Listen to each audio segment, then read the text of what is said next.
Hello and welcome back to Suspended Animation. I am your host, Dennis Betholkus, and we're here for Doom Patrol, Season 1, Episode 1, Pilot. Yes, it is the pilot episode of Doom Patrol on DC Universe, for those of you who don't know where this is at. So DC Universe, by the way, has a free 7-day trial if you're on the fence about, whether or not to see these shows. I pretty much picked up, this because of Doom Patrol. I had been watching Titans a little bit from a previous podcast, and it really wasn't worth it. This one, I think, is actually worth it now. It has a good cast. It has a really good cast. Alan Tudyk alone is worth the price of admission on this, and I'll get into it here in a little bit. Yeah.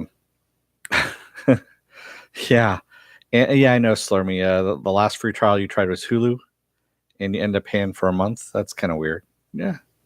Well, hello, everybody in the chat. And before I start here, I am going to say, spoiler alert, I am going to spoil the episode. So if you haven't gone and seen it, or if you're just here to chat, either way, I am going to spoil it. Go and watch it, and then you can come back. This will be a video, and then you can comment down below in the comment section. Thank you, Viking Bitch, for this paddle.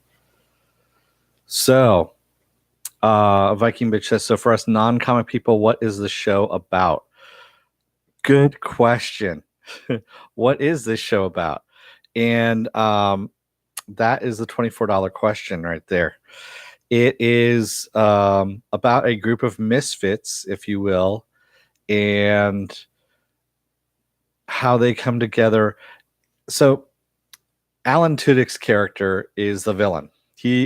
And I love him as a villain. He doesn't get to play the villain enough. And when he does play the villain, he's scary and also funny and engaging. And something that we always talk about villains, that your story is only as good as your villain is if you have a villain in your story. And seriously, if you have Alan Tudyk as your villain, you're more than 30%, 60% of the way there, quite honestly. Yes, and that Brendan Fraser is in it as well. He is the live version or the pre-version of Robot Man. So, no, Tudyk is playing Mr. Nobody is what the character's name is. Negative Man is Balmer, the guy from White Collar or something like that was on USA. So, a little bit different. Hey, TJP123. Wow, that's kind of a hard one there for me. All of a sudden, my brain just wouldn't wrap around it. What I loved about this episode, the first episode, is we actually have Mr. Nobody, or Mr. Morden, as he's actually known to begin with, is doing the voiceover. And he goes, oh, great. Another superhero show, just what you need. Don't you just want to shoot yourself, kind of thing? And he goes, well, this isn't one of those stories. He goes, this is a group of misfits coming together to try and save the world against a supervillain, kind of thing. And he's going back into Paraguay, 1948, and we see Mr. Morden going to see a town cobbler, who's really a former Nazi, von Fuchs, who is a theoretical physicist who gives people enhancements for money. And he says, if I knew then what I know now, what von Fuchs was going to do to me, he goes, I would have given him so much more money. And yeah, hey, Felipe. Excuse me. Still got a little bit of a cough going there, so forgive me if I cough into the microphone. And we see that von Fuchs puts Mr. Morden into a chamber and has him repeat, the mind is the limit. And as he's pulling down this thing, we see this bright light, and his voice is changing, and all of a sudden his body starts to break apart into like puzzle pieces. Yes, and it's very interesting. He ends up with this power. We don't know what this power is as of yet. So then we flash over to Florida, 1988, and again, Mr. Morton is still introducing these characters. It's kind of funny. We have the villain introducing the heroes throughout this entire episode, and he's doing the voiceover for them, kind of almost like he's already won and just kind of going through, telling someone a story about this. It's very interesting. And we see Florida in 1988. We have Cliff Steele, who's a race car driver, fucking the nanny. Yeah, I was kind of surprised. They actually have nudity in this and swearing. And I was like, wow, DC Universe. Okay. I mean, I knew they had swearing in Titans, but they didn't have any nudity. They came close, but they didn't show anything. But no, this one's, nudity. And he gets away with it, of course. His daughter's crying, and his wife ends up, looking for the nanny, and she comes out there to the pool, the cabana, finds the nanny, and he's already grabbed the kid and everything, and he's kind of getting away with it. And we see him going to a race, and he doesn't kiss his wife. She basically tells him, "Crash and burn, baby," and he turns his head just as she's going to kiss him on the lips, to kiss him on the cheek a little bit, is what it is. And as he's driving, his pit boss is on the radio with him and telling him, oh, he goes, what? He goes, oh, nothing, never mind. And he turns and looks towards the pit and sees his wife grabbing the pit boss's crotch. And he goes, are you fucking my wife? And the pit boss is like, no. And she's yelling into the microphone, yeah, he does it to me, And one thing I never have to hear from him is, I have to tell him is, are you in? And that pisses him off. He ends up crashing into one of the cars, and we see the car roll over and come right towards his windshield, and it goes to black.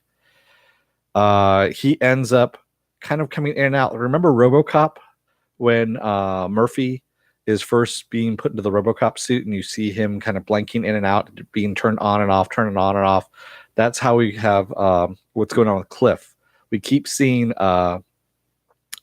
Niles Calden working on him. And at one point, I mean, it's pretty funny. You see videos of him watching How to Weld as he's sitting there eating a sandwich, and he turns on, and so they turn him off again. And yes, this is a very adult show. It's not a tween show at all. Very not a tween show or a YA show. And we see him, in various states, like welding, putting things, over his eyes, that kind of thing. And he's trying to get him to move his head. And he says, remember what it felt like to move your head. I want you to do that for me. And we see him move his head a little bit. And then we see him trying to get him to speak. And he's holding up flashcards, bird, flu. And he turns off, he looks to the side a little bit and sees the calendar behind the doctor. And it's 1995. And he's like, what the fuck? 1995. And he's freaking out. And so the doc turns him off. And he wakes up again. And we see this woman sitting there. And her name's Rita. And she appears a couple of times. And finally, when she turns him back on again, because you know what? The doc is going to treat you with kids' gloves. I'm the one who's always going to tell you the truth. And she grabs a mirror and shows him what he is, that he's a robot. He starts freaking out, and she goes, you're just going to have to deal with it, and turns him off. So kind of fucked up a little bit. And Dr. Calder, of course, says, why did you do that? And she's like, he needs to get into this sooner or later. And he says, I thought we agreed that he wasn't ready yet. So, yeah. So they turn him back on again, and he remembers arguing with his wife about cheating. He's flashing in and out. His memories are basically a little bit disjointed, if you will. So then we get a man named Larry Trainer, who is covered in bandages. Basically, no part of his skin is showing. And Larry is coming to help him with his recovery and wheels him outside and says, I thought you'd like some fresh air. And of course, Cliff says, I can't feel anything, because he's a robot, And we go back to, he says, well, what's your deal? So Larry was a test pilot in California in 1961, testing the X-51 plane for NASA. And when he went up, he had, tried to prepare for everything, if you will. And except for what he did run into, which was some kind of energy field that entered his body when he was out in the outer atmosphere. He had left the Earth's atmosphere, and this energy field enters him, knocks him out. His plane goes into a spiral, and he crashes. But he survives. He actually stands up, and he's on fire. His skin's burned and everything, and he's still alive.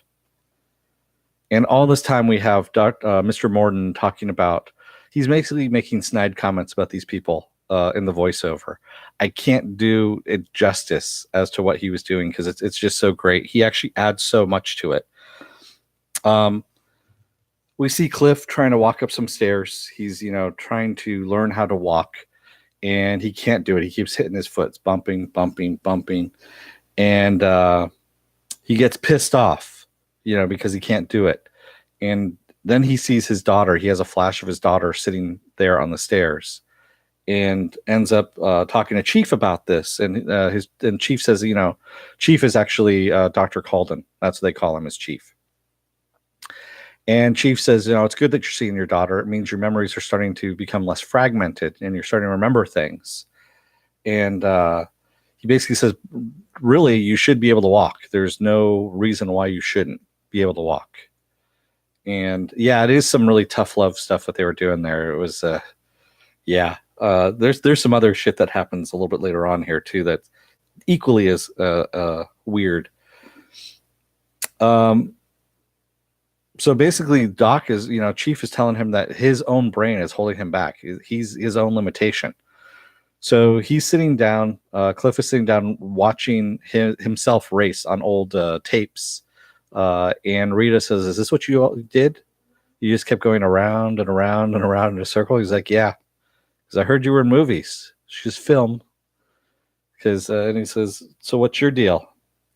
And we go back to Africa, 1955. And Rita is an actress. And she's kind of a bitchy actress, quite frankly. She sees this one-armed cameraman who's actually from Africa. And it keeps interrupting her lines because it disturbs her. So she gets him fired from the set because he's a one-armed cameraman and doesn't like it. Even though the director's like, you know what?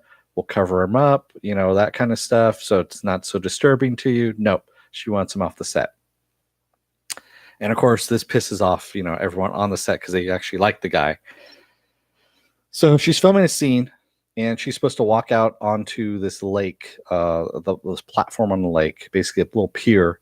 And she crashes through the floorboards of the pier into the water. And while she's under the water, and she pulls aside a board that's by the shoreline there, and something kind of flies into her mouth, this weird, another energy field, if you will. And she crawls out, they get her out of the water, and she's asking for a towel, and everyone's kind of looking at her stunned. She's like, "What? Haven't you ever seen anybody, take a swim before?" And they show her a mirror, and we see her face melting. And she starts screaming, and then her legs are melting, and she runs away. And it's, I guess, decades before, she finds the Chief and what can happen with her and how she can deal with her problems that she has going on is what we get from the voiceover. Again, there's a lot of stuff that's filled in by the voiceover by Mr. Morden that, again, I can't do it justice. It's there is so much actually packed in this first episode. It's actually really good that they did this. So Cliff goes over to Chief and says, "You know what? Now that he's getting his memories back, they had been talking about all the different misfits that had come and gone into what they call Doom Manor.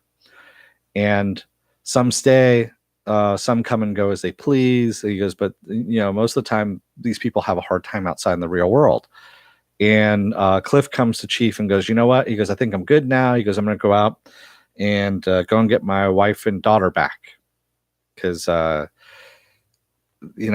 Chief says, "Well, your brain is not remembering things the way you think it is." He goes, "I pretty much pieced together your voice from this answering machine message." And he pulls it out, this answering machine, and has him play it, and it actually sparks the memory of his last night on Earth, if you will, in his body. And so what happened was he did survive. There was no crash. The car went over the top of him. He won the race. He punched out his pit boss and actually hits him in the face 2 times with the champagne bottle, popping the champagne bottle open, and then, celebrating by fucking the nanny in his trailer on the racetrack. Yeah. But then he feels so bad about it later on. He calls up his wife and apologizes for everything and says, I'm really, he goes, what happened to us? Where did we go wrong? And she says, do you mean this? And he says, yes. So she tells him where she's at, him and her and her daughter. And he drives over and picks her up in his old Camaro. I remember it's 1988 at this point. So he's driving a Camaro. And it's late at night. It's raining. And he says, who wants pancakes? Because, his daughter's in the back. And that's when his wife screams out to look out. And there's a semi that's halfway across the road.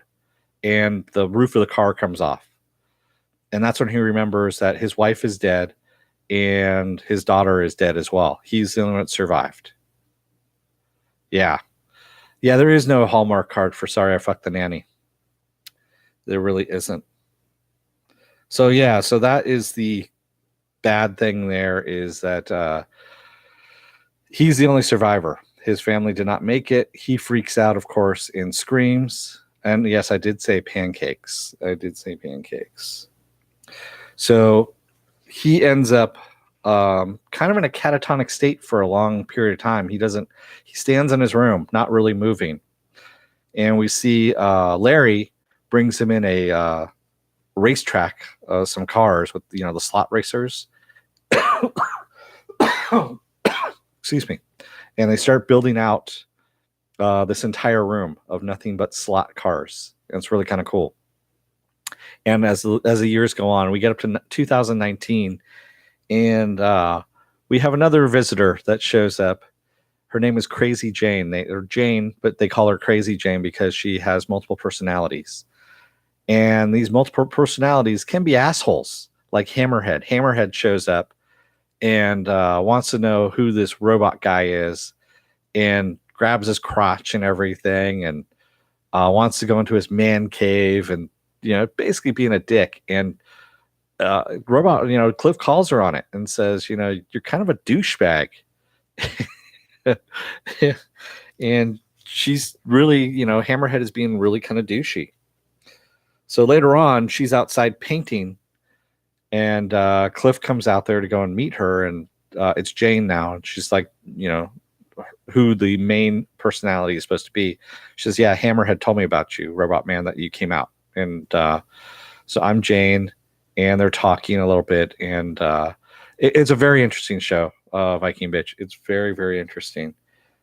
And as she's painting, it starts to rain outside, and she switches personalities again and won't come in out of the rain, and her acrylics are running down the canvas, and she's basically saying, it's a metaphor for who she is. Basically, all her personalities are melting together because of this. It's really kind of interesting. So Chief hasn't left the house, hasn't left the manor in a long time, and he decides it's safe to do so, and comes in, and I guess he's used this line before when he's left to go and check on things out in the world. There's things that need to be checked up on, and there's a line that he says that everyone repeats except for Cliff, because Cliff, hasn't seen Chief leave in a long time. And Jane ends up getting the idea to take a little joyride into town and talks everyone into going. Cliff's already in for it. He's like, yeah, sure, because he's been cooped up there for 30 years. And Rita gets talked into it, which of course means Larry immediately is going to go into it, because Larry does whatever Rita does. And of course, Jane was already in this to begin with. So Rita goes into a diner in town. Robot Man and Jane go over to a toy store, and Larry stays aboard the bus because he doesn't know what to do, really. And the reason why they go to a toy store is that Cliff had told Jane that his daughter's birthday was coming up, and it'd be 30 years without her, 30 some odd years without her. And he ends up, talking about how she died a couple of days before her birthday, and it was actually his job to buy the birthday present. And he never bought her the birthday present before she died. So it was always kind of hanging on him at this point. And he actually buys a little stuffed giraffe and all this. And we see Larry finally ends up leaving the bus. He goes into a bar and orders a beer. He's bandaged up. Remember, he's got bandages all over his head. No part of his skin is showing. And he kind of asks the bartender, he goes, "Is it okay if I order a drink?" And the bartender's like, "Yeah, what do you want?" It's like, "A beer."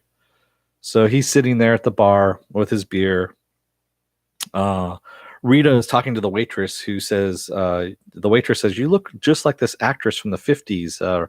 Rita, and says, "I bonded with my dad over these movies," and they're talking about her dad and everything like this. How much is the streaming service? What you're asking about? It's $7.99 a month is what it is. Or you can pay, I forget it is, like $75 for a year, and you save some money. So, and no, I don't work for them. I just, I'm just giving you the information. So, Jane, of course, being the bitch that she is sometimes, says to Cliff, "Your daughter's still alive." And he's like, "What?" And she goes, "Did you ever Google it?" She goes, "You just took Chief at his word." She goes, "Your daughter was the only survivor. Your wife was decapitated, you died, and she was the only survivor. There's only 3 excuse me. There's only 3 Claras in the world. Claire Steeles in the world, in the United States, and she's one of them." And she goes, "Here, you can look it up." And she has her phone out, and he crushes her phone. He's like, "Yeah, no, I can't do this." Just then the cops walk up and, start saying, "Is there a problem here?" And Jane immediately flips personas again into Hammerhead. And Hammerhead's the asshole, of course, who just walks into the cop's face and says, "You want to start a problem? You want to get your asses kicked?" That kind of thing. And yeah, start some shit there. In the meantime, Larry's chest starts glowing with the that whatever that energy was that entered his body, and he runs out of the bar. Rita, in the meantime, because the waitress told her that Rita ended up doing porn, is what it was, and her father had a whole duffel bag full of the porn that she was doing and all this stuff, which really upsets her. And you start seeing her face starting to melt, and she's asking for the check, trying to get the check, and her legs melting, and she's trying to get out of the diner as fast as possible, but she turns into this big puddle of goo, and then it basically turns into what looks like the Blob, and busts out the front windows of the diner and starts rampaging through the streets of the town. So, she's knocking down power poles. Larry's running out into the street because, he's got his chest glowing, and then the energy bursts out of his chest, goes up to a light transformer, and blows up the transformer and leaves his body down on the ground. And in the meantime, Jane is running after Rita, the Blob, and telling her, "Get your shit together." And she's switching personalities and just yelling at Rita to do some stuff. And at one point, one of her personas that she switches into lights on fire and grows big. So her personas have different powers at this. Yeah. It's very interesting. Yeah, Viking Bitch. She has 64 different personalities, if I remember correctly. Crazy Jane. So very interesting character indeed. And so what ends up happening is there's a school bus that crashed into a car. Rita the Blob is coming towards the school bus, and Cliff's like, "What do I do? What do I do? What do I do?" And he's standing in front of the school bus. He goes, "Oh," and he digs his hands into the street and lifts up the asphalt and blocks Rita from getting towards the bus. And she kind of goos over the top of it and is sitting there. And she starts talking then. And she goes, "I just want to go home." And he says, "All right, let's go. Let's go home." So they're back in the manor, and Chief comes back later that night. He's driving through town, and he happens to see a donkey. It's this weird thing, a donkey on the street that disappears.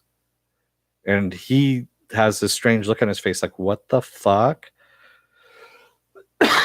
Excuse me. But also something familiar. And the voiceover says that their chief has enemies that are going to come after them. That's why he's been hiding, if you will. And he comes back to the manor and says, you got to pack up your shit. We need to leave now. We've got enemies coming. And they're going to find us, and they're going to kill you all. And Cliff's like, well, what about the town? He goes, I don't care about the town. I care about you guys. So basically, he's going to leave the town to be screwed at this point. And Cliff's like, no. He goes, I'm not leaving the town.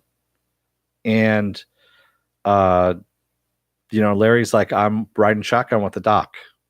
Rita's in, and of course, Crazy Jane is in as well. So they're all on the bus. They're driving away.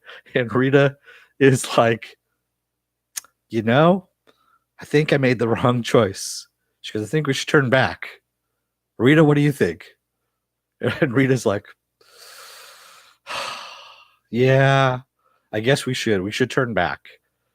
And or Jane's like, Larry, what do you think? And Rita's like, yeah, Larry's in too. So we know exactly that, again, whatever Rita's doing, Larry's going to be in this as well. So Crazy Jane turns the car back around, the bus back around. They go back to the manor, or they're heading back towards town. And Cliff is walking into town to confront whatever this thing is. And they leave Doc on the bus. They leave the chief on the bus.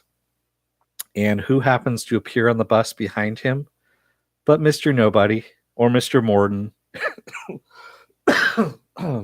or as Chief calls him, Paraguay. And he goes, no longer Paraguay. And then he says, Mr. Morden. He goes, no longer Mr. Morden either. So he is Mr. Nobody at this point. And their group is walking down the street towards the town to confront whatever this donkey is. This donkey walks out into the street. I shit you not, there's actually kind of a funny scene. The donkey's staring at them, and then this green gas comes out of the donkey's ass into the air. Yeah, gas comes out of the ass's ass, and it says, of course, it says up in the air there, the mind is the limit.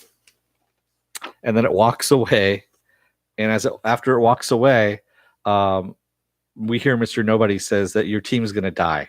He goes, but I'm going to have a little fun first. And there's an energy vortex that opens up in the middle of the street, like a black hole, only with a lot of light in it.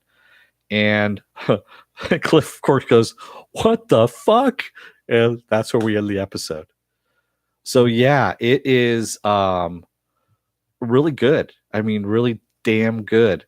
It's a lot of stuff packed in. And like I said, if you didn't have this villain, there's also a line in there that made me laugh, is when they're talking about Rita and her in Africa in 1955 making this really bad movie that says, the critics really hated the movie. And he goes, critics, what do they know? They're going to hate this show. It's very meta and just pretty damn funny. Like I said, the voiceover makes a good 80% of the show because of Alan Tudyk. And he's a great actor. I need to see him in more stuff again. But yeah, I know a lot of you guys didn't get a chance to see it. But like I said, there's a free 7-day trial. You can take a look at it. It's $7.99 a month for the if you go month to month. If you pay for the year, excuse me, I believe it's $74.99. So you end up saving like 20%, is what they said. And I just went for the month to month is what I went to myself. So I figured I'm going to be ending Stars here this week anyway. So that's what's rolling over into. I'm definitely looking forward to next week's episode. Next week's episode looks just as good. And Brendan Fraser, is still damn good. And then also, of course, we've got Sir Timothy Dalton as Chief in there, and he still has that charm that he's had in all of his acting career. It's really well done. I mean, yeah, it's just there's a lot of good actors. There are a lot of good actors in this. Yes, Viking Bitch says, "Damn, I wish this wasn't a paid subscription. Maybe once Counterpart is done and I dump stars, I will switch." Yeah, that's what I'm doing. Yeah. Stormy Scott says, "I looked on YouTube. A bunch of sites have the show up. Seems to be the entire show." Wow. Okay. Well,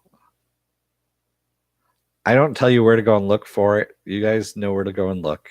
So, Stormy Scott says, "Read it in the preview. Looks like living pizza dough with a killer attitude." Yeah, she doesn't look like she has control over herself or cognizant thoughts while she's in that mode. So I don't know exactly. They're probably going to get more into it, of course, as we go along. But definitely a good show, and I recommend it. So if you guys get a chance to, definitely take a look at it. It's fun. It's different.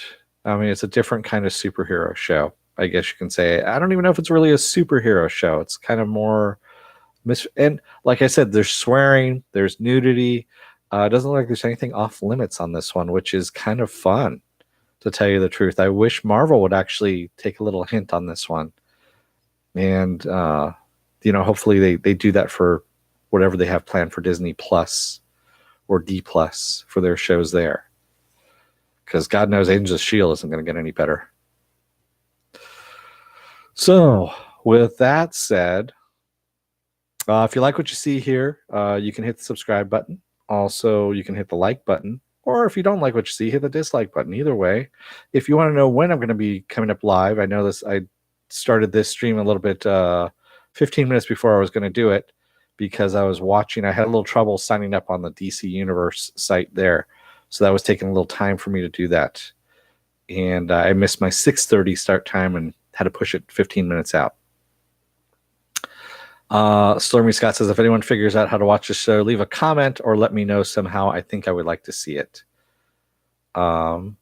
Yeah, no problem, Viking Bitch. Thanks for bringing us all back together, is what she says. No problem. This, like I said, it's a fun show. I'm glad it's on Friday nights. It plugs in a good Friday night spot there. And Future Man's going to be moving over to Monday nights, because Passage is no longer being covered by me, because the Passage is passé. That's all I'm going to say. I couldn't wait for the vampires. The vampires need to come out a lot sooner than what's going on that show, and it's just really fucking boring. So, and Future Man is not. So yeah, that's right. Yay, Future Man. So if you're still on the fence, take a look at some of the videos up here. You're going to see videos that are culled from my library that appeal to your tastes, according to the algorithms of all the videos that you've watched, and they will pull something up that's best suited towards your tastes. And then you can hit the subscribe button over here if you really like to, and you can subscribe. Tomorrow morning at 10 a.m. Pacific Standard Time, I am doing a Saturday morning blast off, which is an aggregation of all the genre news of the week. Also, any genre stuff that you guys want to talk about as well. So it usually runs about an hour, hour and a half, 2 hours, depending on how much stuff I've got. And I've got a lot of stuff there. Yes, I will see you guys tomorrow morning. I know that. So with that said, take a look at some videos, hit the subscribe button, and don't let the door hit your ass on the way out. Thank you to everybody in the chat. Don't let the door hit your ass on the way out. Otherwise, you may wind up waking up to find that someone's put your brain into a robot body. Good night, everybody.